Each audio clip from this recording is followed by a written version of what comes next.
Well, I hope every product or service you have to engage with works absolutely perfectly because 95% of customer interactions are supposed to be headed by AI this year. Granted, this is pulled from a very ominous source called AI Business, so it's very likely that that statistic is inflated. But even Gartner, who, if you don't know, is a huge business research firm, did a survey that revealed that 85% of customer service leads will experiment or pilot with customer-facing generative AI in 2025. But okay, I can hoot and holler about these random numbers from random sources. Okay, I might be a grumpy young lady, grumpy young woman, but believe it or not, I do not get mad often in my day-to-day life. But if I had a nickel for how many times I've shouted representative, I could probably maybe get a stick of gum. Customer service has already been lackluster as it is for a variety of reasons, and not all of which are on the business is evil side of things. But I think it's safe to say that we have become much more aligned with profits over people. Very, very shocking news. You heard it here first, everyone. I can only say so much because I don't want to totally out myself or this person. But one of my day jobs involves hearing from a lot of people who live in this techno-optimist bubble of business. What sent me down, and ultimately the reason why I wanted to make this video, is the CEO is telling the story of how he implemented AI and AI agents specifically to run his customer service, both via text and via voice. I also think that the word agent is very deceptive, but that's beside the point. Anyway, when this program was piloted out to some early users, one of the customers on the other side could tell that this AI agent was not a real person, and therefore, like many of us, demanded to speak to someone who was a sentient being. What a request. Now, what did the AI do? The AI said, "Oh, no worries," ended and exited the chat and just re-entered the chat, rebranded as a different agent personality. In this CEO's case, this wasn't the intended behavior. And I can definitely understand AI in terms of automation and sorting and, making tedious things more efficient. But I think the sad part is that customer service is evolving to be even more intentionally deceptive. And I think this technology will only exacerbate this, whether that's intentional or not. And I would argue it's kind of intentional. And we can look no farther than this article that just came out in The Atlantic by Chris Collin. I will link the piece. I highly recommend checking it out. Very well written. Lots of funny little things in there. But essentially, the author's new car was malfunctioning such that it was unsafe to drive. Okay. And long story short, it took over a year to get a replacement car, over which there were plenty of hours worth of phone calls getting dropped off, getting transferred to new people, getting dropped in those phone calls, hitting dead ends, being told that this problem was ineligible to be fixed. All of the ways in which you would imagine would make a person feel completely defeated by the process. And that's the goal. One of the examples cited in this piece of similar practices is in 2023, ProPublica uncovered that Cigna saved millions of dollars by rejecting claims without having doctors read them, knowing that a limited number of customers would endure the process of appeal. Later that same year, the Consumer Financial Protection Bureau ordered Toyota's motor financing arm to pay $60 million for alleged misdeeds that included thwarting refunds and deliberately setting up a dead-end hotline for canceling products and services. As one Harvard Business Review article put it, some companies may actually find it profitable to create hassles for complaining customers.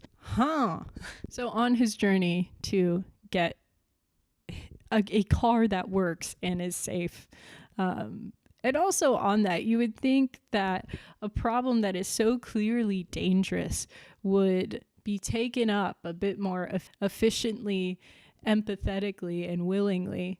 And how many people can set aside the time to make all these calls, to put up this fight for something that they rightfully deserve, and manage it all without a car in the meantime?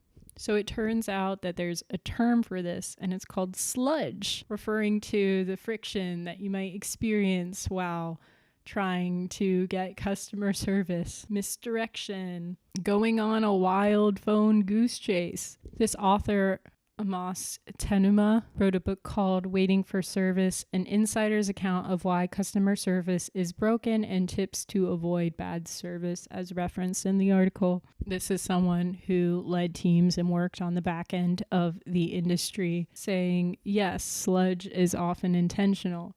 The goal is to put as much friction between you and whatever the expensive thing is, so the frontline person is given as limited information and authority as possible. It's punitive if they connect you to someone who could actually help. So the metric for employees who are doing customer service, if they even exist anymore, is to put as many barriers as they can between customers being helped, because that decision is the most profitable, even if you're destroying customer trust in the process. Perhaps customer trust is a lot cheaper when we expect the baseline now to be terrible. As said by Collins, there was a time when the happiness of existing customers was a sacred metric. CEOs saw the long arc of loyalty as essential to a company's success. That arc has snapped. Everyone still claims to value customer service, but the average CEO tenure has shortened. Executives have been more focused on delivering quick returns to shareholders and investors. This means prioritizing growth over the satisfaction of customers already on board. It is so funny to me how so many higher up people or CEOs on podcasts talk about how discipline is so important, and one of the best skills you can develop is resisting instant gratification. And then you look at the way that they run their businesses or their investments, and it's the most unsustainable thing ever. And right now, we're just talking about how it's inconvenient or annoying for lower risk things. But I do think that especially for services tied to healthcare or your livelihood as a person, this can be downright dangerous.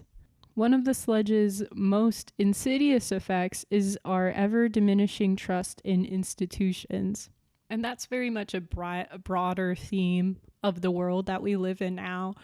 One thing I thought was really interesting is that Gardner also predicts that the right to talk to a human will be EU law in 2028. So buckle up, everybody. Notice also that it's EU law, because I don't know if you've seen America lately, but will there be any laws for the people? I don't know. We'll see. The way that I see it, a lot of businesses, as of late, have had the same model, right? First, it's really super awesome. Everything feels good. It feels like a great deal, if not at least a fair deal. You are happy as a customer. They are on their best behavior. But don't let your guard down, because as soon as they get market cap, as soon as they've dominated the market, it's time to exploit and extract as many resources as possible. And it happens slowly, like boiling crabs in a pot of hot water. I don't know if you've seen that Black Mirror episode. I think it was the first one of this season where where this woman has a ailment that can only be aided via subscription tiers. But I think that whole concept is perfectly analogous to what we deal with now. So if that's our model, our standards just continue to go down, at least for common people. And out of those standards going down, we actually have other businesses that are spawned in order to make the exploitation a little more palatable. I don't know if you know anyone who has been dealing with medication shortages, but it has become so difficult just to know whether or not your prescription that you need to function on a day-to-day basis is available, that there are now automated services that take the time to call the pharmacies on your behalf. And frankly, I think these services end up being very helpful for the people who need them. But it's really sad because on a grander scale, if people just took care of people, there wouldn't be yet another point of value extraction from folks who are just trying to get by, live their daily lives. I don't know if you've ever needed Instagram or Facebook help. I think I did a year and a half ago or something like that. I forget what happened, but essentially I got locked out. And it was impossible. I think it took like 3 or 4 months to get my stuff back. You can find thousands of these stories all over Reddit about people who have no one to talk to because there is no helpline anymore. But if you are someone who's a top player on that platform, if you are someone who has connections with someone who's on the back end, then maybe you'll be lucky enough to get basic service. I do think it's weird that for the better part of a decade, people have felt the need to tag the social pages of companies that will not respond to them otherwise. But I do think it is true that as soon as a customer steps outside of the general realm of providing financial incentive, they become a fruit fly to companies. You're not supposed to be complex and nuanced and point out the icky parts of these services. And I have to wonder, like, what happens when everyone reaches a breaking point and we stop harboring money to these people because there's nothing left? I think there's plenty of frustration and feelings of powerlessness to go around. I don't think it's any coincidence that there's such a surge in content around homesteading and finding ways to become more self-sufficient and opt out of the system, even if that's just a way to satiate all these feelings of very valid angst. But yeah, I don't know. What are your thoughts? Tell me your worst customer service story. I would love to hear that. Yeah.